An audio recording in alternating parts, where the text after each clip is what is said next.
invite our young members to come up and join me.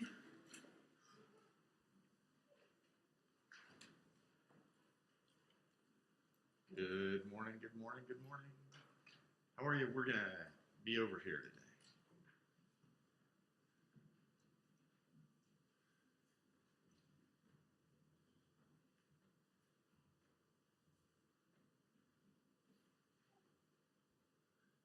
How are you today?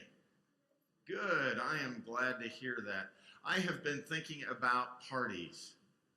And I have been thinking about, I don't know, when you have a party, do you have water to drink? Or Kool-Aid or milk? All right. Kool-Aid? You like Kool-Aid? Or what? Juice? Healthy drinks, juice boxes. So how do you know when you have enough juice or milk or water or Kool-Aid to have your party? Or lemonade? Okay.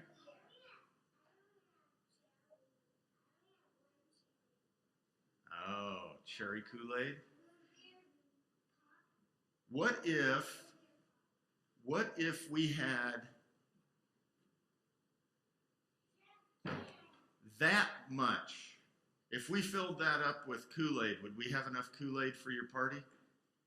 Yeah? No? We need more? How about if we had that much? No? We still need more? Wow. I'm thinking this is going to be a big party. How about that much? Still need more? All right, to the party planners out here, do you think maybe, let's see, 30, 60, 90 gallons of Kool-Aid is enough for the party? How much Kool-Aid do we need for this party? 3 more? Wow. So you're thinking we need all of these? Wow. This is a big party. We have a lot of people coming, huh?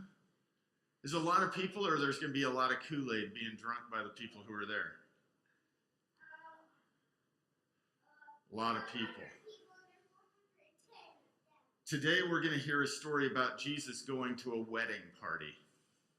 And when he gets to the wedding party, and they have been celebrating, and the thing about wedding parties in Jesus' day is that they went on for a long time, like days. And there came this point during the feast, during the dinner, that they ran out of wine. And Jesus tells the servers to fill up these 6 30-gallon jugs with water, and they become wine.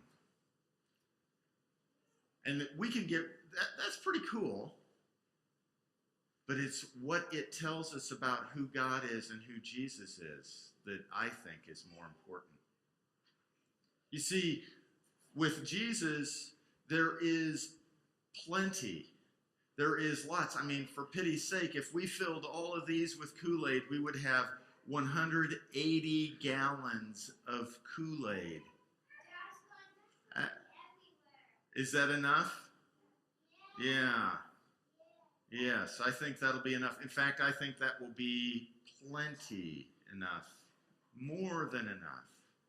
And what that tells us about God is that God is one who wants to provide much, plenty, a lot, enough for us in our daily life. Let's pray. Gracious God, we give thanks that through your Son, Jesus Christ, you reveal your desire to give us more than we can imagine. Grant that we have eyes to see and ears to hear. In his name, amen. You go back to your seats.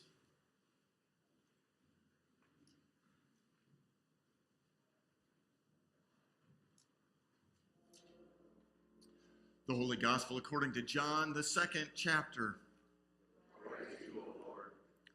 On the 3rd day there was a wedding in Cana of Galilee, and the mother of Jesus was there. Jesus and his disciples had also been invited to the wedding. When the wine gave out, the mother of Jesus said to him, "They have no wine." And Jesus said to her, "Woman, what concern is that to you and to me? My hour has not yet come." His mother said to the servants, "Do whatever he tells you." Now standing there were 6 stone water jars for the Jewish rites of purification, each holding 20 or 30 gallons. Jesus said to them, "Fill the jars with water," and they filled them up to the brim. He said to them, "Now draw some out and take it to the chief steward." So they took it. When the steward tasted the water that had become wine and did not know where it came from, though the servants who had drawn the water knew, the steward called the bridegroom and said to him, "Everyone serves the good wine first, then the inferior wine after the guests have become drunk. But you have kept the good wine until now." Jesus did this, the first of his signs in Cana of Galilee, and revealed his glory, and his disciples believed in him. The Gospel of the Lord. You may be seated. I will have to acknowledge that I did not realize I was going to set off reflexive allergies by putting containers up here under this area. Did not have any idea that there used to be leaks in that part of the building.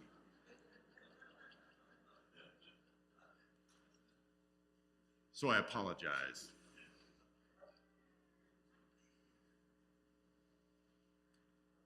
Sometimes scale is hard to wrap our heads around. So today I brought this visual aid. That would be some leak, by the way. There are so many things about this story. There are so many things about what we hear in this story that quite honestly can catch our attention and sometimes even capture our imaginations in ways that we miss some of the larger things that are happening. And so I want to propose that there are 3 core things that we should hear in this story. When Jesus responds to the need, he goes big. He goes big not only in quantity, but in quality. 180 gallons of wine. The party had been going on for a while. You see, wedding parties at that time, they took days to celebrate. And when they ran out of wine, well, oh no.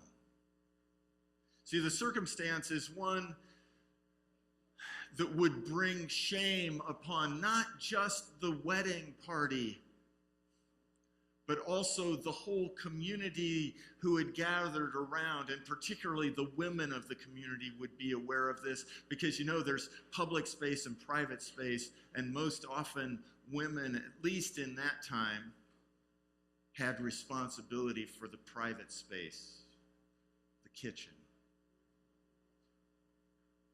The women would have been aware. And so that whole community had come together for helping to bring this wedding feast to bear, to make it happen, and all of a sudden the wine gave out. And it would be a source of shame, not just for those whose wedding it was, but for the whole community who had gathered. See, and the women do know what's going on in the private space. Note that it is the mother of Jesus who notices and nudges her son and says, "They're out of wine." Now, Jesus responds to his mother, and frankly, we hear his response is a little bit snotty or harsh. But the truth of the matter is, at least the biblical scholars tell me, I have a hard time hearing without hearing it through my 21st century ears. But the biblical scholars say that this way of communicating with his mother would have been relatively normal. But then Jesus responds to the situation, to the need. And what happens is amazing. It is abundant. It is powerful. Those three things. Water becomes wine. Good wine. In this, it's not enough that there is plenty, that there is abundant. It's not enough that there is enough to finish the party, but there is enough that nobody has to worry. There is plenteous abundance. Second, this is cool, but it's not the deal. It's just a sign that points to and reveals the truth of who Jesus is and what Jesus represents among God's people. This sign, you see, Jesus is clear that his time has not yet come. And by the way, that's kind of one of the things that John's gospel starts playing with is time. All through John's gospel, Jesus says, my time has not yet come. My time has not yet come until the time has come. And the moment when the time does come is that moment when he is betrayed. So at this point he says, my time has not yet come, and yet, even still, this abundance points to his authority and his presence as God's agent here among us. That through him, God's activity happens. And third, his disciples believe in him because of this sign. This sign of abundance and caring for the people around him reveals God's activity and God's glory that is shown forth in Jesus. But it has a purpose. It brings people to believe and trust in him. Now, y'all know that if we read the gospel on through, this believing in Jesus thing is not something that all of a sudden happens and they've got it down. It's a progressive process that will grow and emerge and continue, and I trust that it's the same for us, that even when we come to believe in Jesus, we have to continually grow into a deeper clarity about what he means in our lives. Many of you have heard me talk about Dr. Angelo Balea. He's a neuropsychologist who helps people heal their injured brains. He's amazing to listen to, and it's always a treasure to hear him. One of the things that Dr. Balea talks about is that human brains tend to work faster than our senses can get information to them. So our brain starts to guess what we're going to see before our sensory information can get to our brain. Our brain guesses what it's going to hear before it actually gets the sensory information. Our brain, you get the point. Our brain is ahead of what's actually going on in our world around us, or at least the information that gets to us, and it makes those guesses about it. There are times when we need to be able to slow things down so that we can make sure that what we are seeing, what we are sensing, what we are hearing, all of that is really what's going on. Because most of the time, as Angelo Balea says, we can only see what we expect to see because our brain's guessing what we're going to see anyway. Put another way, Ellen Langer wrote a book called counterclockwise. And in it, she talks about how human beings are what she calls hypothesis-confirming organisms. It's a big way to say that we decide how things are, and then we look out at the world and we pick and choose the information that supports our worldview, and we ignore the other stuff. That way, our hypothesis, our worldview, our way of seeing things is always supported. We get to be right.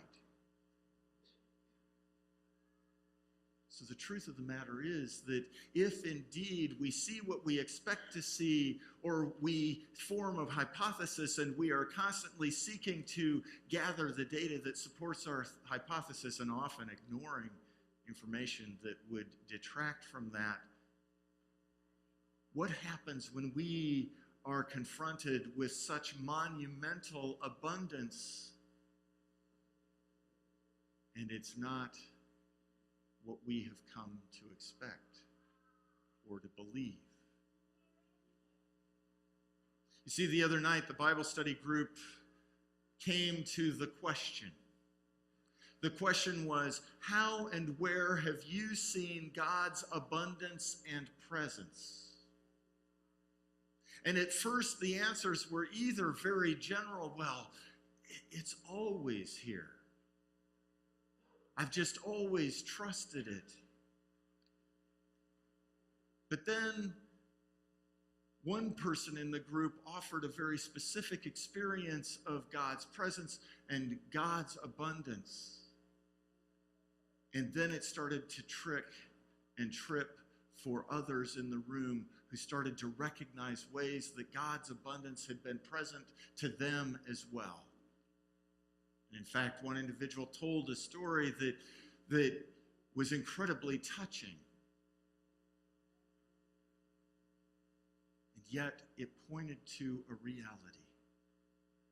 It illustrated that even faithful people need to train their eyes and their ears and their minds to be watching for signs of God's abundance, to be recognizing ways in which God is present with us. That believing and trusting in Jesus is a good place to start. But even among the faithful, we have to continually hone our skills at watching for the ways in which Jesus is manifest right here, right now. Because otherwise, other stories get told. And many times those stories are stories of fear and anxiety, stories that ramp us up to start expecting the worst. And all we can see is how bad things are. And individuals and indeed whole communities start to move into a space where they become blind to the truth of God's abundance and presence and activity among us. So today, these containers represent the truth of God's abundance right here.